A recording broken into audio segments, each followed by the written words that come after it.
insecurities kwa kipindi. Mpaka mnafanya saa mzee aanze kuniangalia, aanze kusema by the way, mbona Ali wewe nyamazeni, unaniharibia unga bwana.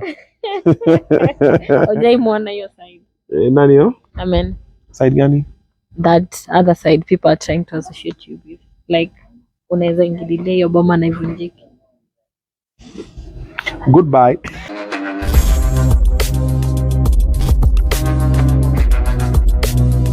We're speaking of music and who consumes what. We've seen, maybe, I don't know if it's a selling point. We've seen many musicians or content creators trying to dress as women. Do you have an issue with that? Like you could see Kina Bahati, Terence Creative, Kabiwa Jesus, so many of them. They are trying to. Do you have an issue with that, or what do you have to say about it? So, from a comedian's perspective, I don't have a problem with you as a comedian trying to execute your joke in the best way you know how. You can cross-dress to sound like a woman. If I sound like a woman dressed like this, it'll not be as funny as if I dress completely like a woman. You know, Big Mama's House and the rest, all these A-listers did it. However, when I interviewed Burale, there's something that Burale said that made a lot of sense to me. He said, yes, we'll do it as content and jokes and everything, but young children, they look at it as guidance. They're like, oh, so you can dress like a woman. No, so you can do that. Then we start having more feminine men, because even alpha male, they are endangered species. We are very few. Most two are they are the women in their relationships. And they're like, it's just content, it's funny and everything. So at the moment, I'm not supporting it. I used to support it before because I've also done, I've put on a female wig when I was doing a character called Obinna. And Obinna was more of, I was telling men things not to do to women. Then I've done Anti-Waharia, where I was putting the big titties. I'm like, hello, Junior, But now looking back at it, I'm like, hold up, wait a minute. I was losing, I didn't know. But now, they always say, fame is like a drug. The minute you sample it, you want more and more and more and more. So you do the first female video, people like it.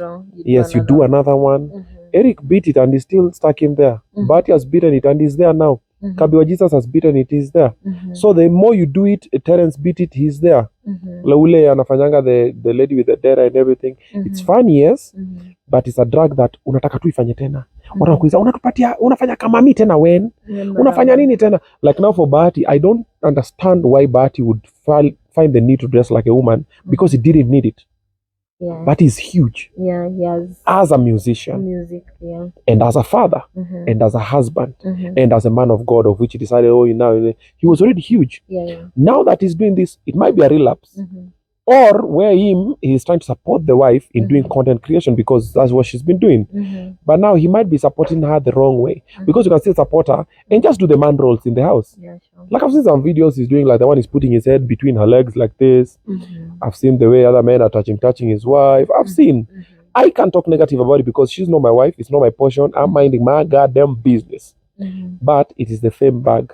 You do the first one, people like it. You want to do the second one, people like it. But later, 1, 2, 3 years later, he might look back and he'll be like, what the hell was I doing? Yeah, because now the Morgans and the others are like, dada anafanyanga hivi. They laugh, it's funny, but you'll find them doing it.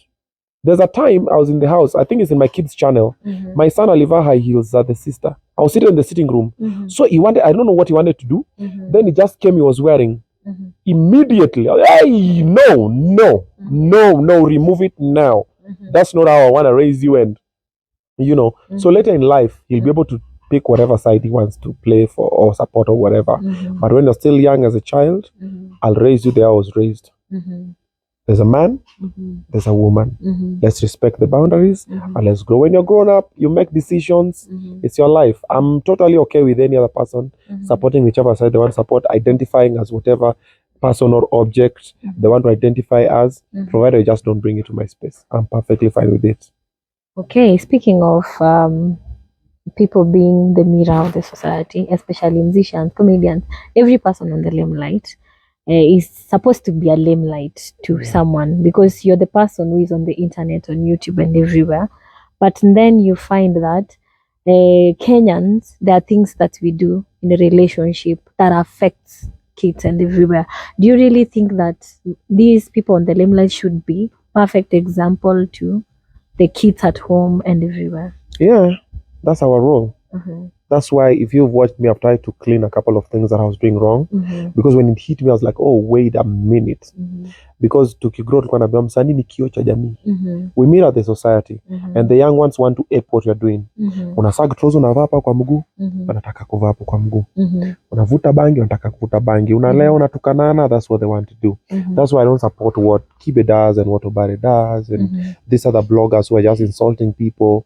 Because young people bump into your content online, they want to do that because it's cool. They see you getting views and they're like, msana tukananga wase. Also they wanna go. And we are raising a society of broken souls. People are hurt. People who just want to hurt each other for views and for likes and to live fake lifestyles and everything. And as artists or celebrities, we're supposed to be the people who tell people, hey, this is wrong. Hey, this is right. Hey, this is this. Yeah. Okay, maybe the last as it close, you are raising your kids by yourself, but at some point you were in a relationship that didn't work, and then we've seen likes of Abel Mtua try to tell people that relationship to work lazima mmoja wenu support mwingine, and then controversially KRG comes and says kama wewe ni mwanaume na huna 100k stop date, why are you dating, and then there's a lot of a girl has to have money, a man has to have money to support a girl. What is your whole idea of a relationship in terms of monetary? We should do what? So first, hamwezi kula mapenzi. So I'm always telling men, before you start getting in a serious relationship, you can experiment. Look for money. It makes work easier. It means you'll not be able to take bullshit from the lady. And if you're a lady, you look for money, it makes it easier. You'll not take bullshit from the man. We have a lot of women who are in toxic relationships just because the man is paying the bills. Anapigwa, anatukana, anakuwa disrespect, but she can't go nowhere because amenunuliwa gari, analipiwa nyuma, anafanya nini, so she has a black eye, anafunika na makeup, anatoka nje, ana smile, but she's suffering. But if she had her money, she'd not put up with that bullshit. We have men wenye wamekaliwa, anapigwa nini, but because the woman is the one paying the bills, they can't move because they don't have their own money. So if you have your own money, you're able to make sane and better decisions. And even if you love somebody and you have money, the options are limitless. You can go wherever, you can do whatever, eat whatever, explore. And even when you give birth to kids, you can raise them well. But imagine umpatana na mtu ni wote hamuna pesa, then mmeshika mimba. Sasa mmeongeza shida nyingine juu ya shida yenu. Ni kama mademo anakanga demo ana kazi anateseka alafu ananunua dogi. So uko na dogi na lala njaa na wewe, unapea dogi strungi, unapea dogi mandazi na ni chihuahua. Just start becoming, don't make that decision before you. That's why I'm always telling young people, as a man, before you're 27, don't think about marriage. The reason I always say this, because when you're 27, you will have figured out. But also some people are like, what if you get money when you're 23? Yeah, when you get money when you're 23, you'll be stupid. And when you get money when you're 23, do you really want to be married when you're 23 and you have money? No. Think about it, bro. And my sister, think about it. When umepata mtu uko 22, 21, 20, 19, oh my God, this is my baby, unataka kushika mimi, unataka kuolewa. Are you mad? Do you know if you are 25, 26 as a lady and you have your own money, you can select whichever man you want. And by that time, maybe you might even realize you didn't even need a husband. Just needed a friend. And you love this beautiful person, you guys love beautiful friendship. And probably you realize you don't even want to give birth the normal way. You'll buy sperms from somewhere, from a very nice breed that you want. You'll be tested. Munazaa na watoto na manini zenyu alizipatani. Munazaa mtoto akona mashida. Munasema, oh, ni uchawi. No. Your bodies are not connecting. There are those tulifunzwa, is it antigens? We have told that thing in bio. Yes, it's in the system that before you get married, you have to go and get tested.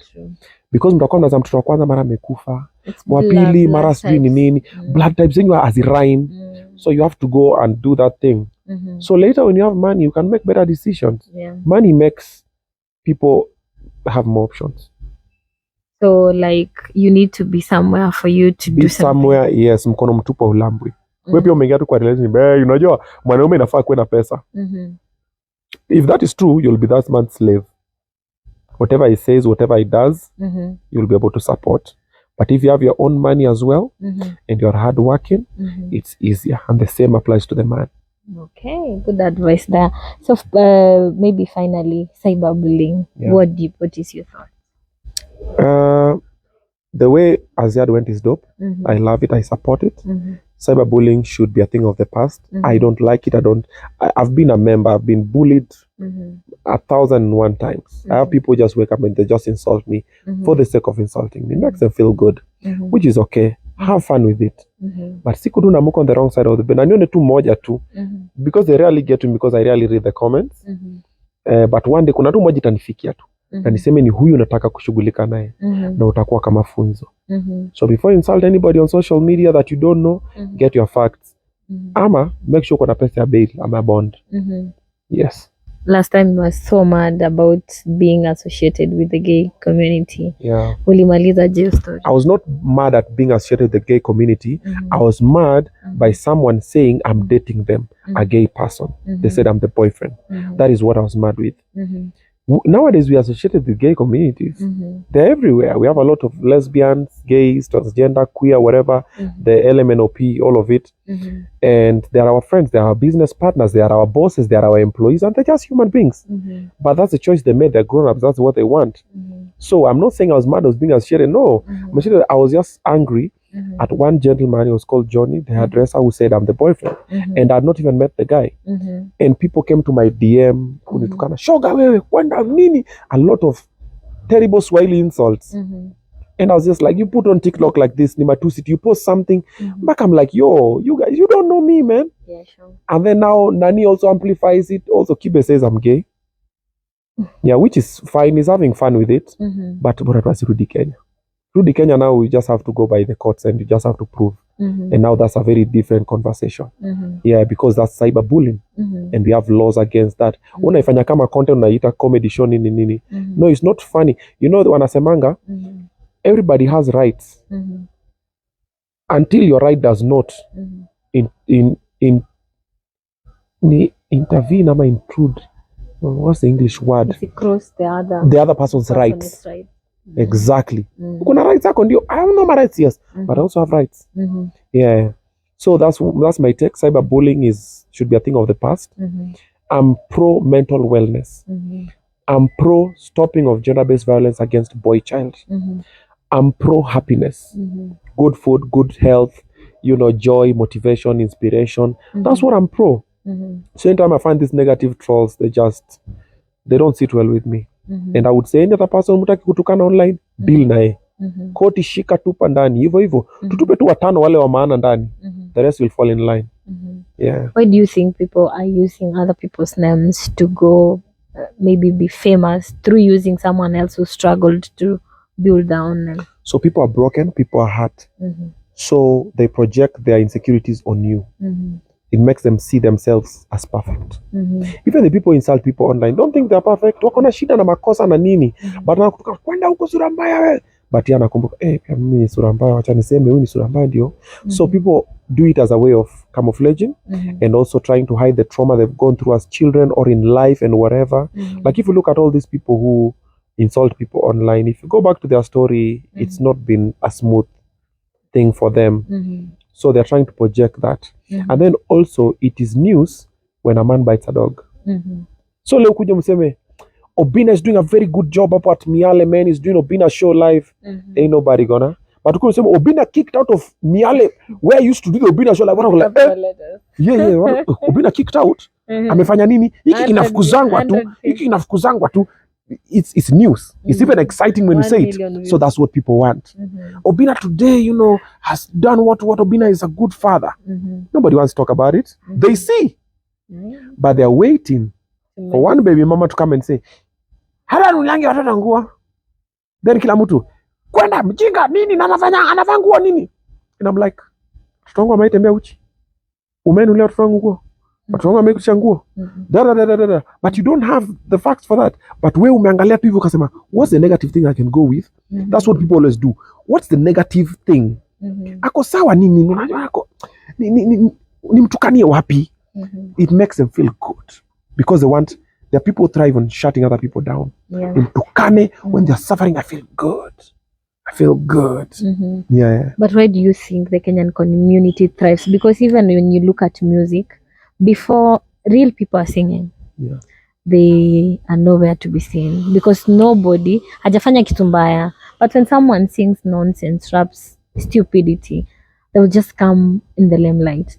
I can't say that wanatafutwa is the consumer who pushes them first. Then unapata, yes, also maybe bloggers will go looking for that views. Why do you think Kenya thrives on negativity?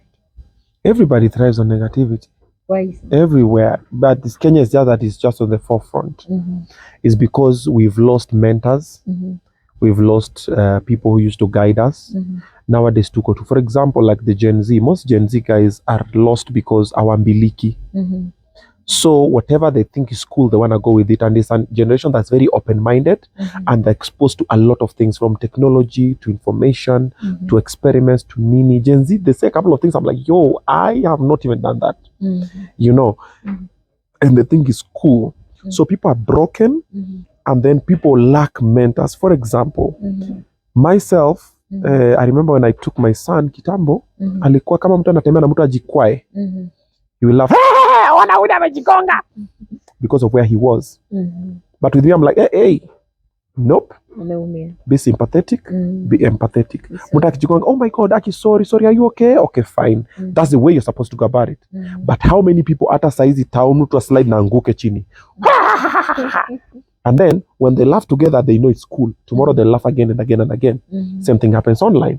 When someone insults me, there's nobody who comes there and say, hey, wait, stop. And when one person comes to say, hey, wait, stop, 5 other people come to fight that person who's told them, hey, wait, stop, because they're talking. Like the other day I did an interview with Rapudo. Yes. So in the comments, I saw one person, so a lady came there and said, Obinna, you're doing so well. I love this interview. I love the way you did it. And it was very jovial and we're laughing and everything. And then 2-3 other people came and said, he's doing a good job. Then one person said, he came and said, me, I don't think so. He's laughing too much. His childish giggles. What. So I saw that comment. Yeah. So these people are talking positive. But he has a negative agenda. So he's coming to try and derail the positive thinkers to think negative. Now, if there's 2-3 other people who also don't like me for whatever reason, they'll also come and add kwa chini yake. Then you find these positive guys are like, hey, nikiongea watanitukana. Then a lot of people are afraid of being tukana and anything. Then wanna withdraw. Then now we are tukana, we are come. And then now when someone does not like you, they look for someone else who does not like you. Then they come together. Then they start hating on you. Not forgetting, they always forget that it's not that they like each other. The only thing they have in common is you. They hate you. Yes. So that's the only thing that they have in common. So you find now this negative thing continues because the ones who are fighting for positivity disappeared. It's the same thing as Christianity, gospel, or Islam and everything. When the people who preach it are less, the sinners are more. The ones who feel like they want to preach it, they feel ashamed. They're like, hey, nikiongea, ndatukanwa, ndapigwa na mawe, wacha ninyamaze. That is why, was it Peter, the one who denied Jesus? Back at the cock crow, it was Peter. Because Judas, it was Peter. Judas nali betray the kiss, then Peter. But ujui, shidwe pepo mbaya. So, alikuwa mbele ya watu. Watu ni wengi, uwayeye, all these people. Then someone akamwona akasema, huyo alikuwa anatembea naye, akasema nani? Mimi, wapi? Because all these people are here and all of them are like, uwayeye. Like, hey, nikisema pia mimi, I'll be crucified. So that's what normally happens. We have a few good seeds, but the good seeds are not speaking. That is the same thing that I'm always championing for. Talk. The way this lady spoke in front of the politicians, good. Talk about it. I'm championing against gender-based violence against men. I'm like, men, if you're in an abusive relationship, leave. And if you can talk about it, talk. So that the young men who are coming, our brothers, our cousins, our sons, should also not fall in. And our fathers and uncles who also in some can also know it's okay to leave. Tusikwe na metali, mwanaume ni kukaa tu ngumu, weka hapo unajua ngangana. So we try and find ways to live. Wow. We are a broken society. It is. What is the mental well-being of everyone now? We are broken. We are suffering too much. Most of us are depressed, stressed, and nowadays we think it's normal. When wazimu Kenya imekuwa normal. Like we are going through a lot. We used to be a happy nation. Nowadays we are not, because shida, if you look at the economy and everything, guys are just feeling, oh, this is wrong, this is bad, this is what. So everybody's on defense mode. So watu kanyaga tu mtu, unanikanyaga je kwenda huko nini? Like, hey, nilikuwa nataka niseme story lakini wewe amekuja unaniambia nini unaenda kukanyaga tena, then now it's war. You see, it's the same thing like maandamano. It's a good thing to do. You wanna picket, you wanna do whatever. But mtu amefika kwa barabara hivi, polisi, leta tear gas. Nini. Polisi bana kuangalia sema, msana nini? Munaodea altercation. Because if you just go and walk the way South Africans walk, trust me, it's not gonna be. Also, we have a few people. Yeah, we also have a few people like, wacha tutafute some few bad sisi tupe ndani ndio ichangamushe. Oh, tiaga, so nini, it's very unnecessary. Yeah. But because we are an angry nation, we are broken, we are lost, we are confused, things are tough, taxes are high, and everything. Guys are just like, man, you know. So if you're winning, we'll fight you. You lose, ukuja hapa sisi na kupa chini. Exactly.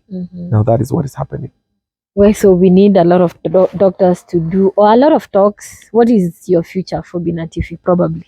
I'm already doing it. I do a lot of motivational stuff. And if you look at all my interviews, I always talk about what have you did, what did you do wrong, then what did you learn, what can you tell other people want to be like you. I'm always just telling people how to. And then when I have advice, free time, I always give people advice. Guys, don't do this, don't. But ukisema, bado tena unakutukana. After interview, don't soma comments. You'll just see. There'll just be 1, 2, 3 people. We'll kwenda huko na tuambia nini. You're just like, it's fine. It is what it is. Take it or leave it. I've been there. I've achieved what I want in my life. I'm telling you for your, not for me. It's not like I'll come and say, but what ni nani? Apo tu. So it'll take a lot of time and teamwork. All the content creators, let's just try and start doing positive stuff, fun stuff, funny stuff. Watch out wacheke, watch out wakwa motivated. The negative publicity, achaneni nazo. You find some negative stories, it's not a must you. Say you watch news. 1 to 5 stories. Oh, matanga, oh, accident, oh, mazishi, oh, sijui kills, sijui nini. There's no positive news. But there's someone who's invented something. There's someone who's discovered something. There's someone who's helping someone. Let's focus on those.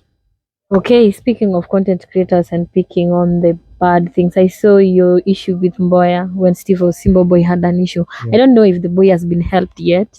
Because I remember you saying mutafanya interview, he will go back to where he was.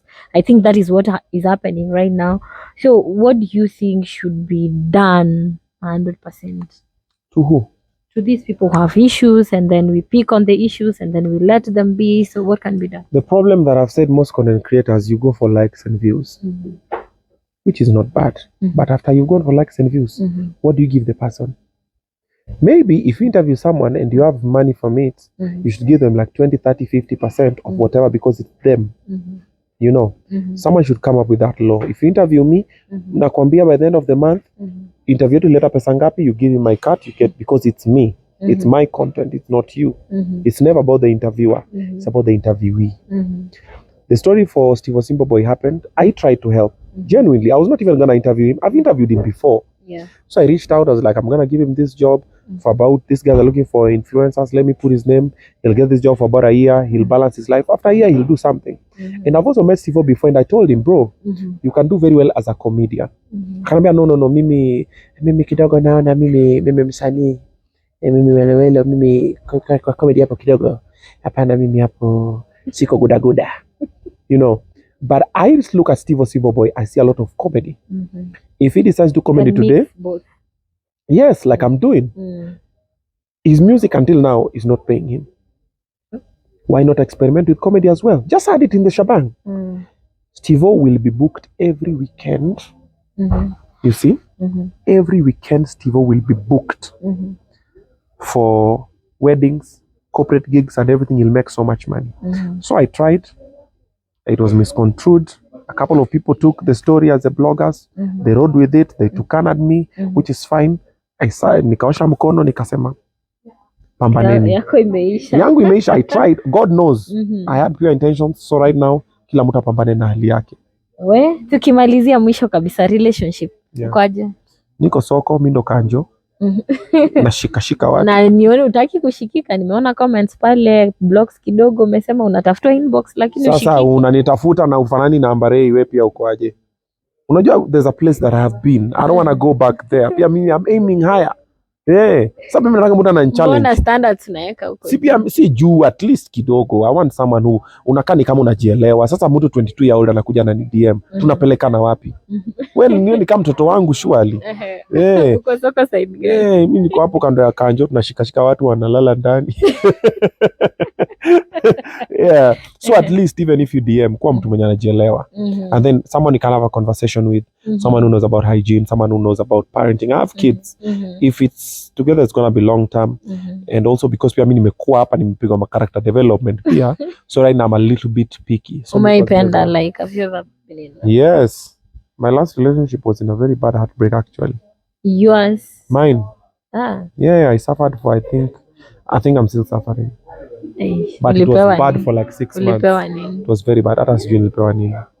The bad thing about love, you never know when you're in love until it ends. Then you realize, oh shoot, I really love this person this much. But then them like, asimi uko na bani, tunakaa tunakula. We are rolling the boys, you know, ni unakam home, ni whatever.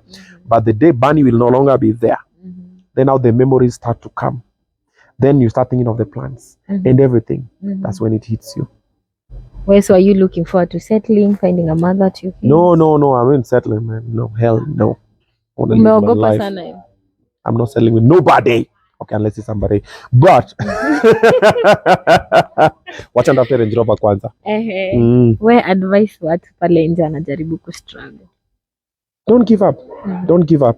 Tomorrow might be your breakthrough. Naona give up leo. Si rahisi bro, mimi nimepitia. Watch my interviews. Watch a couple. I've spoken about it over and over and over. Where I am now, I didn't wake up here, and a lot of people who are up there didn't wake up there. Na any kijana mdogo mwenye akona pesa ni mwizi. Aje sasa. No, right now is when content creation is starting to pay. But majority kijana mdogo mwenye akona pesa ni mwizi ama machiona wazazi wake. Ama sasa ni content creator. But you have to be somewhere. It takes time, it takes a lot of resilience, hard work, persistence, energy. Utatukanwa, leo utacelebratiwa, kesho utatukanwa, leo celebrate, kesho utatukanwa, lakini never give up, never stop. Do you hate them? Haters keep hating. Haters gonna hate, potatoes gonna potato, Obinna still gonna be winning, baby. See you at the top. Kutogwala kumondi yang modo. You know the meaning of that? Kuvura ya chura istopishi ngombe kunywa maji. Wewe fura tu hapo. Mimi nakunywa maji tukisonga, man. Shining, my kids are growing. I'm still winning, and I'm not stopping. I'm not going back to the village for sure. If I go back to the village, I'm going to my ranch. Yes. Radio, TV. Both of them. So tumekuona 10 over 10. Where are we headed? Maybe we are going to 10 over 10. Wait, you'll be told. Obinna TV. Obinna TV is still there. We are not stopping. Yeah. And maybe I might create an online radio as well. We are experimenting. Like myself, I always say I'm an experimenter. I experiment a lot of things. Yes. So wale walisema umefutwa kazi? Ni sawa. It's fine. Mumona nikiteseka. Oh, ya mwisho kabisa. Kamene Goro relationship. Watu wanasema you're coming in between. And what's the problem? Is the husband complaining? Are you Kamene? Can you mind your business? Hey Kamene. Bones songa. Kamene. Kuchoma nyumba ya watu. Hatuwezi choma. Wanapendana, si mabeshte. And it is what it is. Kamene is a very good friend of mine. We've known Kamene. But guys, stop believing everything you see on digital. So trust what is me, the it's future meant of to that happen. show? It's, let me say, it will be like a pack of you and them. That was the plan, but you never know. You know, things change. Yeah. Si mmeshaanza kuongea that unavunja nyumba wenyewe. Ni mnaanza kuleta ma insecurities kwa kipindi. Mpaka mnafanya saa mzee aanze kuniangalia, aanze kusema by the way, mbona ali wewe nyamazeni, unaniharibia unga bwana. Ojai muona hiyo side. Nani hiyo? Amen. Side gani? That other side people are trying to associate you with. Like unaweza ingililia hiyo boma na ivunjike. Goodbye.